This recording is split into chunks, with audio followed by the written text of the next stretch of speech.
My friends, there have been few moments in Jewish history in which the Jewish people have been so divided.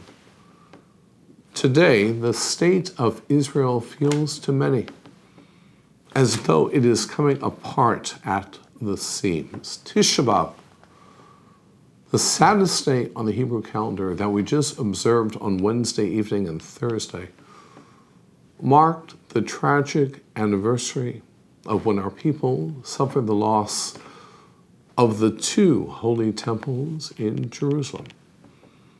And observants recognize and mourn to this day as punishment for our ancestors' internal intolerance and hatreds.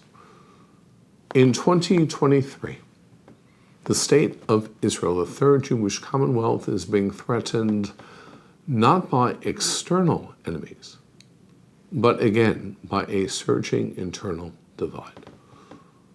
Last Sunday night in Jerusalem and Tel Aviv, two massive demonstrations of pro-judicial reform and anti-judicial reform campaigns. Hundreds of thousands marched simultaneously under the same blue and white flag with contradictory goals. Two sides of a rift that is tearing the country apart, pitting Jew against Jew, constricting Israel's economy, alienating its allies and friends, and weakening its military. Our sages came up with a moral laundry list for why both temples were destroyed and why we lost our independence. Reasons ranging from the neglect of ritual matters to the neglect of ethical matters.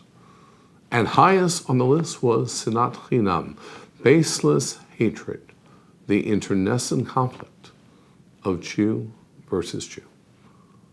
This Shabbat, the Sabbath after Tisha B'Av, is known as Shabbat Nachamu, the Sabbath of consolation. It takes its name from the Haftorah, the prophetic portion read from the book of Isaiah. Nachamu, Nachamu Ami. That speaks of comforting the Jewish people for their suffering. It is the first of 7 Haftarot of consolation and hope, leading up to Rosh Hashanah, the Jewish New Year. This Shabbat, let us ponder the sins and wrongdoings that led to the destruction of the temple and resolve to change these behaviors. There must be a readiness to fulfill the most fundamental of all Jewish ethical obligations, to treat others as we wish to be treated. Shabbat Shalom.